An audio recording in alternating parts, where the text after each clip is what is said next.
Bonjour à tous, dernière vidéo consacrée au cours sur les fonctions numériques. Nous allons voir dans cette vidéo comment déterminer si un point quelconque appartient oui ou non à la courbe représentative d'une fonction. Donc ce qu'on va faire, on va reprendre la fonction qu'on a abordée dans l'exemple précédent. La fonction f de x est égale à x carré moins 2x moins 4. Donc ce qu'on avait fait dans la vidéo précédente, on avait complété un tableau de valeurs de cette fonction, ce qui nous avait permis en fait d'obtenir le tracé de cette courbe. L'idée dans cette vidéo, c'est de savoir pour un point quelconque donné, est-ce que ce point va appartenir à la courbe tracée en verte ici.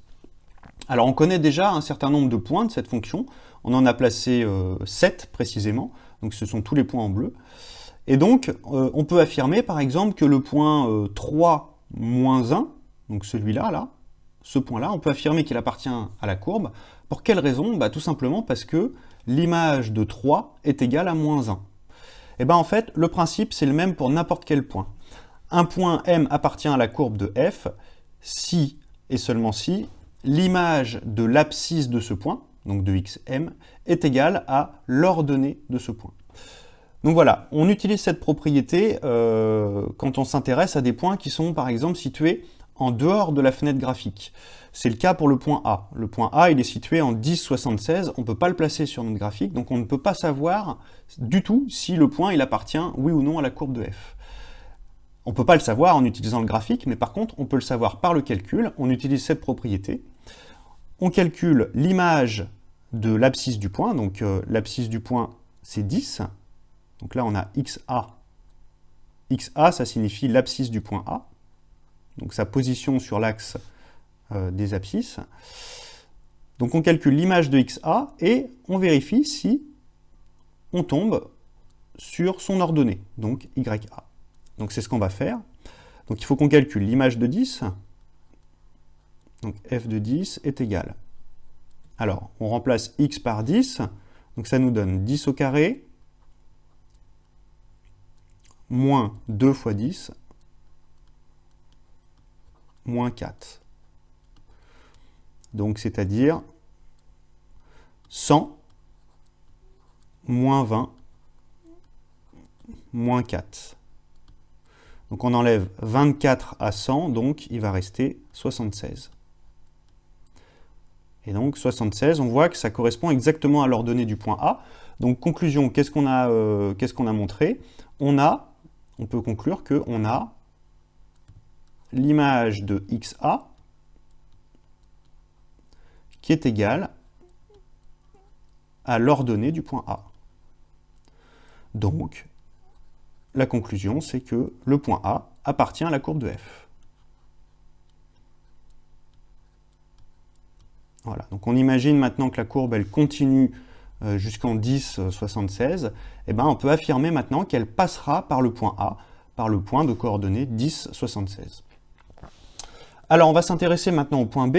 Donc le point B, lui, on peut le placer. Il est contenu dans la fenêtre graphique.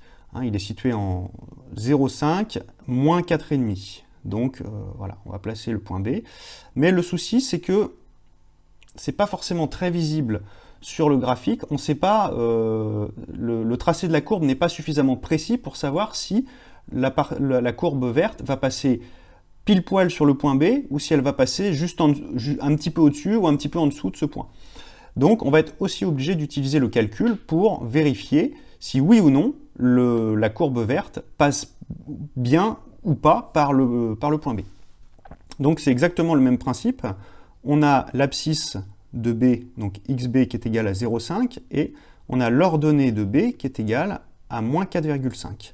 Donc il faut qu'on calcule l'image de l'abscisse, donc l'image de 0,5, donc c'est-à-dire 0,5 au carré, moins 2 fois 0,5, moins 4. Donc là, on peut s'en sortir mentalement. 0,5 au carré, il y a deux façons de le faire. Soit on fait 5 fois 5, 25, et on met le 0, devant, donc on sait que ça fait 0,25. Ou alors, on peut aussi se dire que 0,5, c'est égal à 1,5. Et donc, si on voit ce nombre-là sous forme de fraction, 1,5, Quand on va mettre un demi au carré, ça va nous faire 1 au carré sur 2 au carré, donc c'est-à-dire 1 quart.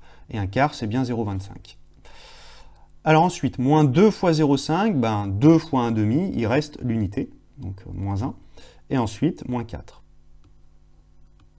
Donc on a moins 5 ici, et on rajoute 0,25 à moins 5, donc il va rester moins 4,75.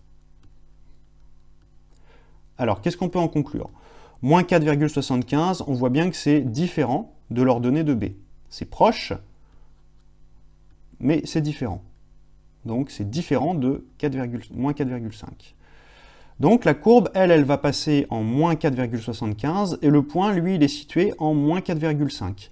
Donc la courbe va passer légèrement en dessous du point B. On le voit en fait quand même un petit peu sur le dessin, on voit bien que si on place bien le point B, la courbe, elle passe un tout petit peu en dessous. Donc, conclusion, on va expliquer que quand on calcule l'image de l'abscisse de B, donc f de xb, eh bien le résultat est différent de l'ordonnée de B. Donc, en conclusion,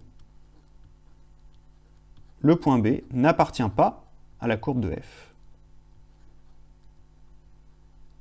Voilà. Et donc cette méthode fonctionne pour n'importe quel point.